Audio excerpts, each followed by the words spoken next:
The reason why, my friends, is because we care deeply. We care deeply about your future and ours. And if at times we disagree, our disagreements come from our profound sense of concern about a Europe with which we are connected, not just economically, not just militarily. We are connected spiritually, and we are connected culturally. We want Europe to be strong. We believe that Europe must survive. And that is what we are defending. A great civilization that has every reason to be proud of its history, confident of its future, and aims to always be the master of its own economic and political destiny.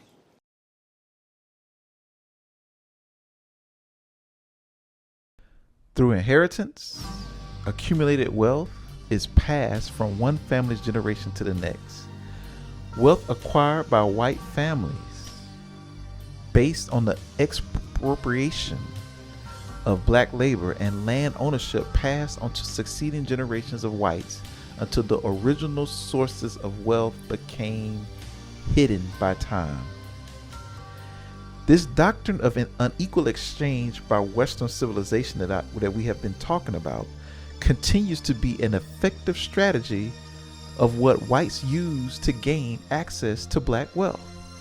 Black people today annually transfer the disposable income into white communities and receive little more than consumer satisfaction in return. We retain very little of the gross income and our money that we spend with non-black merchants who take the money out of our neighborhoods. Black Americans' purchasing power today is a significant economic force exceeding $1.7 trillion annually, and is projected to be $2 trillion by the end of this year.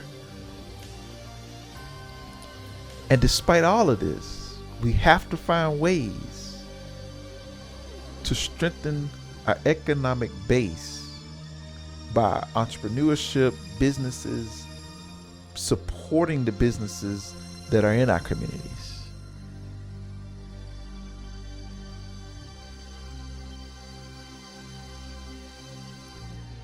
As Kwame Nkrumah taught us in his book, Neo-colonialism, imperialist countries are absorbing Africa's primary resources, her minerals, and returning them as finished goods.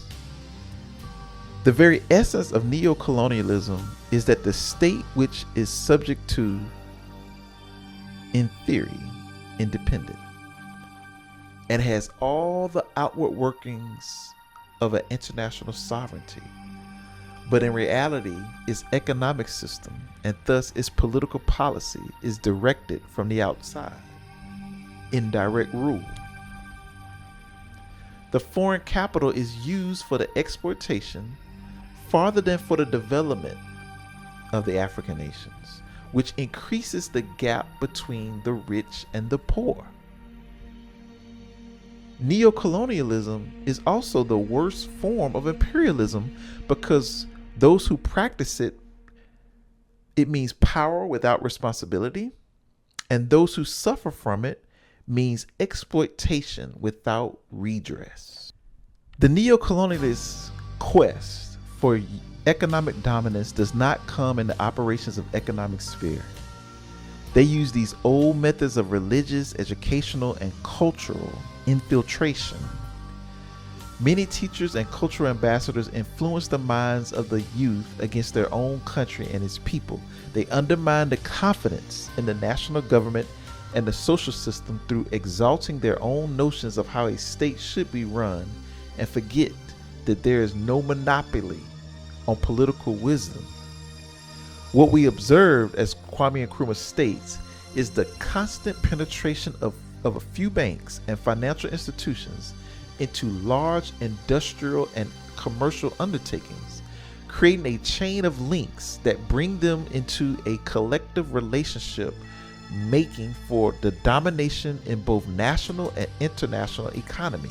The influence exercised by this domination is carried out into the political and economic affairs. so that the interests of the overriding monopoly groups govern national policy.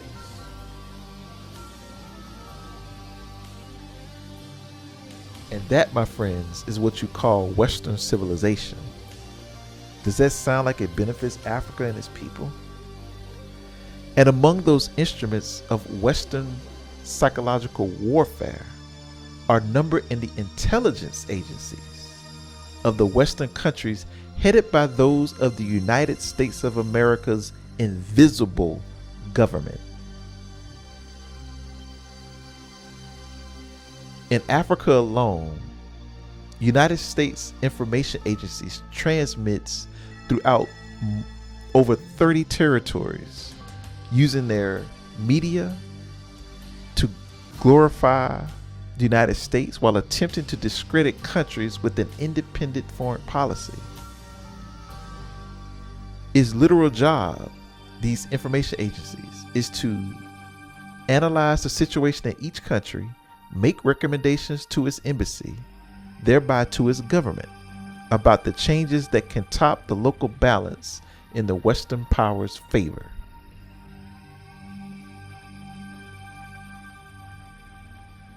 It's very important that we as the African people, as a collective group, think that way, that we must benefit and profit from our own labor to produce our own wealth and not the wealth of our competitors. As an example, just think of our ancestors who created all of these wonderful inventions, had the capital and the technical know-how and the support, and not being suppressed when they was creating all of these wonderful inventions that they could have built billion-dollar industries for themselves. Black inventors have created many essential daily items, including the street light traffic signal, the automatic elevator doors, home security systems. Other staples are like the modern ironing board, the refrigerated trucks, the color monitor technology, the home entertainment video game console, the street letterbox, the caller ID and call waiting system, the folding chair, the blood bank technology, medical devices like the disposable syringe, 3D photography, just to name a few. Imagine if our people were able to turn this into their own industries to support their people. We would be economically independent and free today.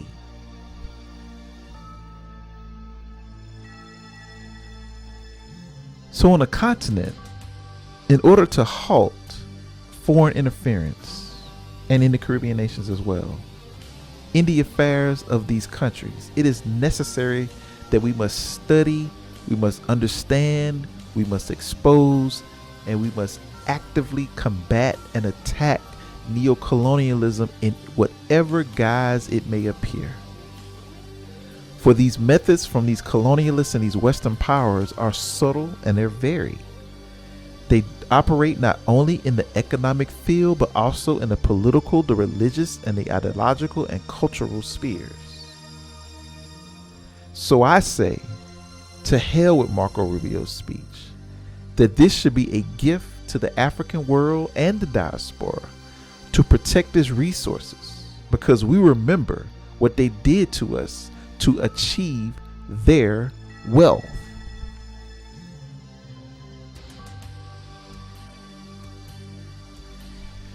It is absolutely crucial that we strengthen our group, because while as individuals some of us may hold high-ranking positions in corporate America, government agencies, and our own businesses, and some of us may reside far from the scenes of black despair, but all blacks, all black people, all African people are identifiable members of one racial group. Black Americans, for example, reside in the richest nation on earth. Their standard of living is comparable to that of a third world nation. Blacks own and control less than 2% of the wealth, power, and resources in our nation. So they have very little control. We have very little control over our lives and the conditions in which We are forced to live. Blacks in the diaspora need to pursue mutually support business ventures with blacks in other nations like resource-rich Africa, which represent the best source for black Americans to secure raw materials for vertical industrial development. African nations have access to natural resources, but lack the surplus disposable capital needed to capitalize on the natural resources. Black Americans have the disposable income and the professional middle class, but lack access to natural resources. Black businesses need to look into this. And once we build our strong consumer base with our own people, then we don't have to just market to our people only. We just need a solid base of black customers, just like others, that have a solid and dependable consumer base.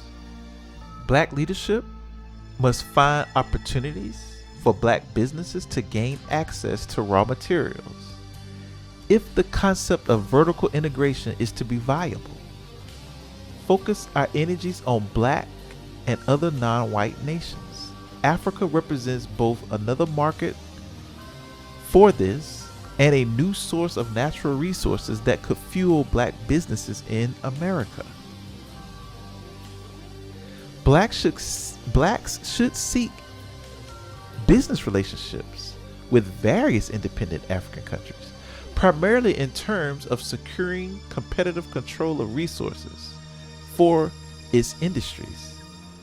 Then we could start businesses based upon new valuable resources such as the hardwood from the Cameroon for vertical chain of wood milling and furniture manufacturing, rubber from an automotive tire company, or diamonds and gold for jewelry and industry use.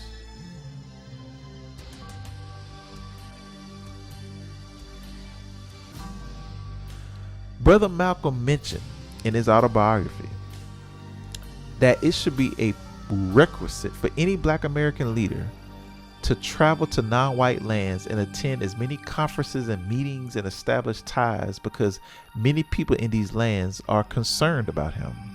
He also mentioned that many Africans don't want to embarrass themselves trying to help us if we don't show evidence that we want the help.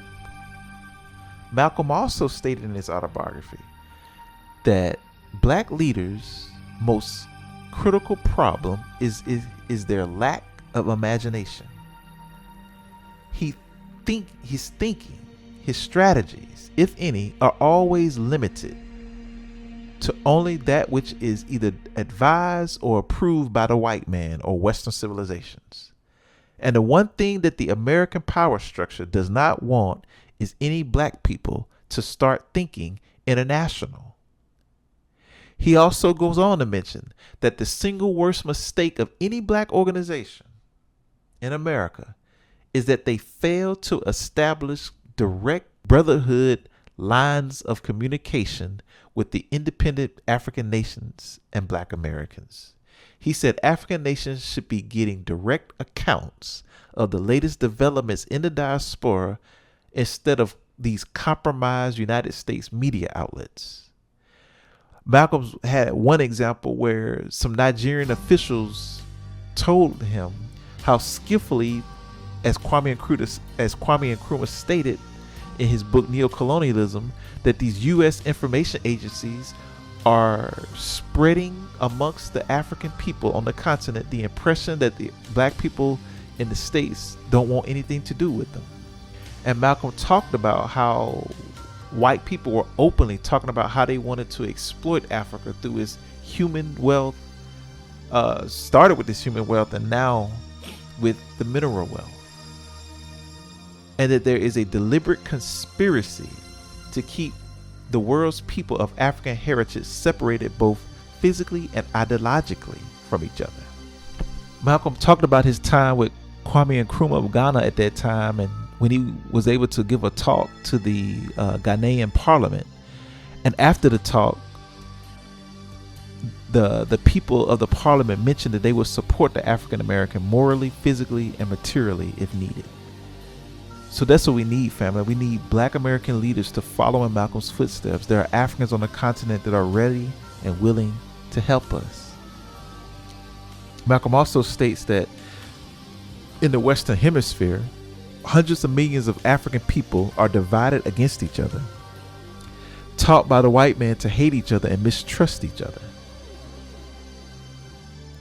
And even on the African continent, the white man is trying to maneuver and divide the Black Africans from the brown Arabs and from their own people. Now, could you imagine, Malcolm said, and it will certainly happen, if all of the people of African heritage ever realize their blood bonds and ever realize that they all have a common goal: to unite.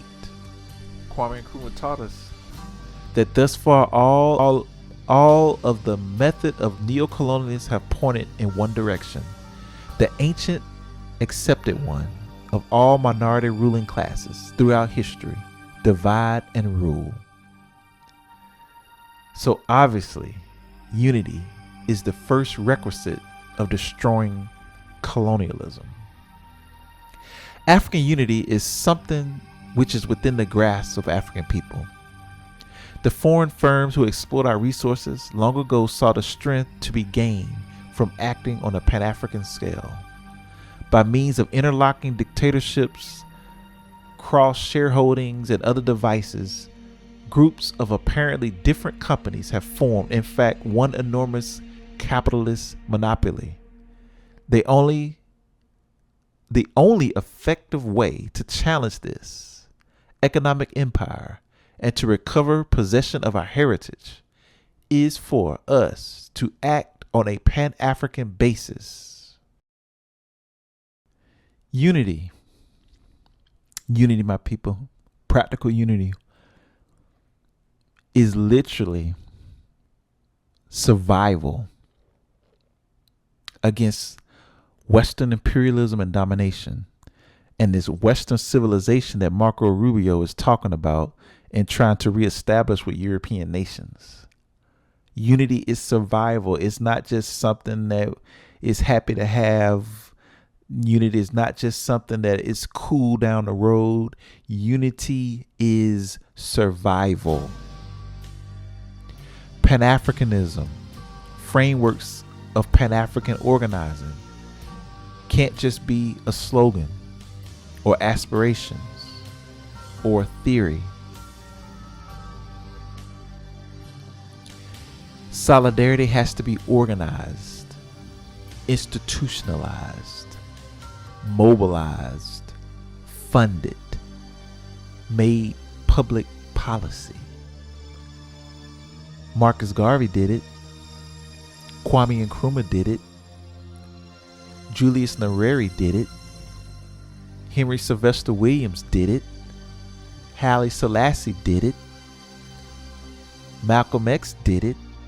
Kwame Ture did it. I call for the people of African descent around the world, the political, the social, the economic, the cultural, and the religious, and the grassroots organizers and leaders, to find common ground.